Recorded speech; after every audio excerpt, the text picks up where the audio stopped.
a Flor de Lis. Vocês participaram em qual desses casos aí da Flor de Lis? Não da Patrícia? Trabalhamos juntos, né? Como eu era diretor de homicídios, né? O comissário trabalhava comigo no departamento da Flor de Lis, a gente trabalhou, né? Inclusive aquela situação final que foi a ação na casa dela, né? Nós participamos juntos, né? A Flor de Lis ali, uma coisa que me chamou a atenção foi que desde o início a equipe que foi ao local relatou primeiro de que não havia de se falar na morte do pastor Anderson sem envolver Flor de Lis, porque a história que ela contava era mirabolante, né? Ela dizia que foi seguida por um carro tal, e Uma moto com dois indivíduos. Com dois indivíduos. Ela contava uma história que não se encaixava no perfil, havia câmera na chegada da casa, não havia imagem, né? E a própria morte em si, ocorrendo em casa, ele só de sunga e de uma forma, com vários tiros, a região. Então, nós falamos aqui, o próprio perito diz assim, pô, quem atira nesse cara demonstra um ódio total, inclusive pela questão da área sexual dele, porque os tiros são dirigidos justamente na área do pênis, né? Então, tudo isso, esse conjunto de coisas já levou na inicial ali o pessoal a descartar essa participação. E aí a polícia teve uma habilidade que foi chegar no cemitério, né? E localizar um filho dela que tinha mandado de prisão. Dois filhos. Mas ali eu acho que ela... Acho não, com certeza ela pensou o seguinte, eu sou parlamentar, eu vou contar uma história triste aqui, isso vai colar. Ela colocou a morte do marido na conta da violência urbana, pensando que, por exemplo, como ele citou, o pessoal não ia ver as câmeras. Se ela está sendo perseguida por dois indivíduos e uma moto, ué, que moto é essa? Aí começa a contradição, Glauber. E a verdade é uma só.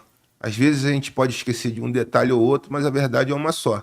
E aí começa a contradição. Aí chama para depor. A senhora não disse que tinham dois indivíduos? Aí não, aí começa. Aí começa a história.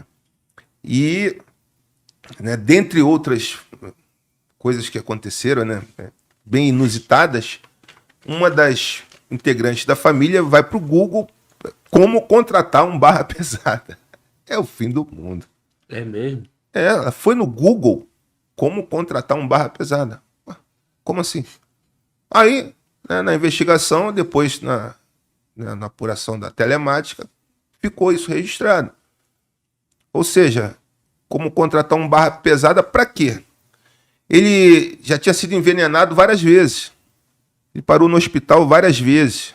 E já estavam tentando matá-lo já há algum tempo. A motivação ali é porque ele estava dominando ali a questão salarial, a questão do patrimônio da igreja. Patrimônio da igreja. Até o próprio a atividade parlamentar dela.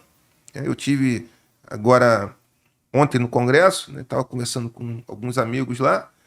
Ele tinha acesso a áreas restritas só dos parlamentares. Ele era o único não parlamentar que acessava aqueles lugares. Então ele era um cara que tinha uma atuação ali no mandato dela de realmente ser o frente daquela...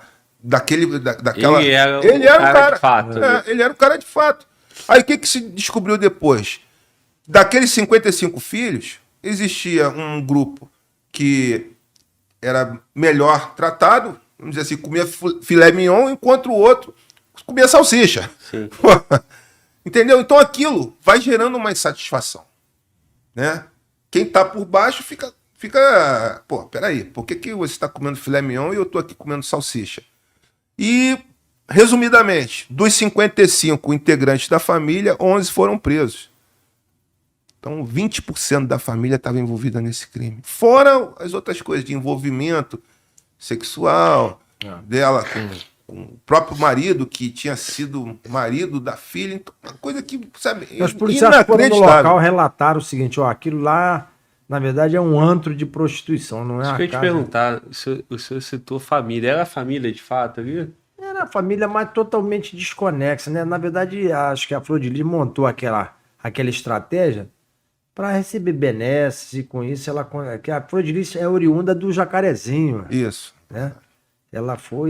nasceu no Jacarezinho, e ali ela começou, e aí como cantora evangélica e tal, o pastor Anderson foi namorado dela, então tem uma história toda pra trás aí, e aí com Então, isso... foi namorado da filha também. também, né? Da filha. Mas aí eles ela fundou a igreja e foram crescendo junto. Eu acho que é um tipo do crime, ela tá presa em Bangu hoje, até eu tenho uma pessoa que visitou ela agora alguns dias, até levou um livro meu pra ela.